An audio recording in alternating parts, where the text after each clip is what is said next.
When we consider the ministry of the Apostle Paul in the early days of Christianity, he really lays out a roadmap of humility for all of us believers.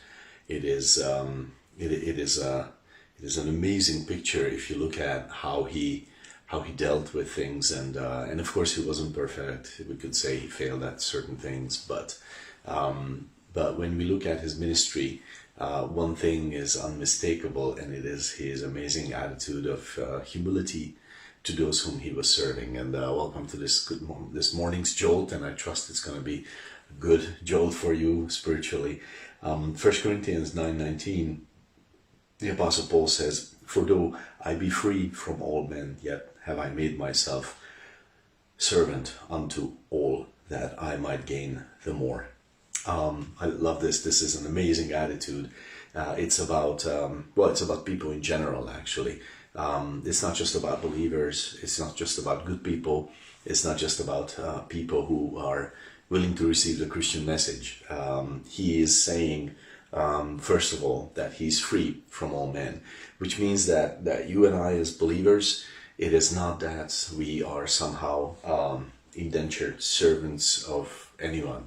We are made for freedom. God has given us freedom from people. We have great liberty in our hearts because we're walking with the Lord.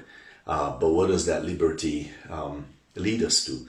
What does that give us? And the Apostle Paul said, "I am free from all men, and yet I make myself a servant unto." I place myself into a low place, into a humble place, into a place of service, and not just to anyone, but to all. Like my place is that I am in a way a debtor to all, in the sense that I owe the gospel to everyone. I owe Jesus Christ to everyone. I desire to publish him to everyone. I desire to pour him out to everyone. I desire to proclaim him to everyone. This is my place. I place myself in this position that I am not a master, not a. So Paul was, of course he was Hebrew. He was a lot of things in the Jewish nation. He knew the word well. He was very literate. He spoke Greek well. He was a Roman citizen. He was a lot of things, and yet he says, "I am a servant of all," which is not, there is not a lot of in his days when he used that word.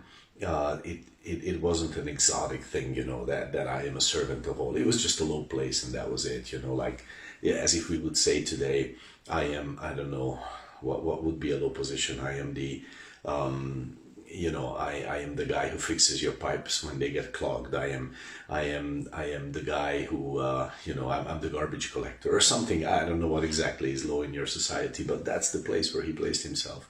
And he says, why? That I might gain the more. So in my heart, if I look at and select people, I say, that looks like a kind person. I will serve that with the gospel. And that looks like a proud person. I will not serve that person. That looks like a beautiful, I will serve that. That looks like an ugly person. I don't serve that. So if I do that, then I'm cutting out huge swaths of people who need the gospel, who I could minister. And that's why Paul is saying, I am placing myself in this place that I'm a servant of all. And that's a very humble position, but also it is a very, very, very powerful position. I just want to read this one more verse, 1 Corinthians 10:33. "Even as I please all men in all things, not seeking my own profit, but the profit of many, that they may be saved." So Paul was not a turncoat. He was not pretending that I don't know, he was not pretending to someone in Greece that he was also worshipping Zeus or something silly like that. That's not the point. The point is what he's saying, I am being all things to all men, in the sense that I am not trying to please myself. I'm not looking for my advantage. I'm looking for their advantage, because their greatest advantage is that they would come to know Christ. And that's what I'm looking for. So placing ourselves in this place of ministry and service to everyone is a great place, and it's a very powerful place, and it will affect many lives. It's a hard decision that is clearly laid out for us by the Apostle Paul in the New Testament. God bless you with that, and God bless your day with that.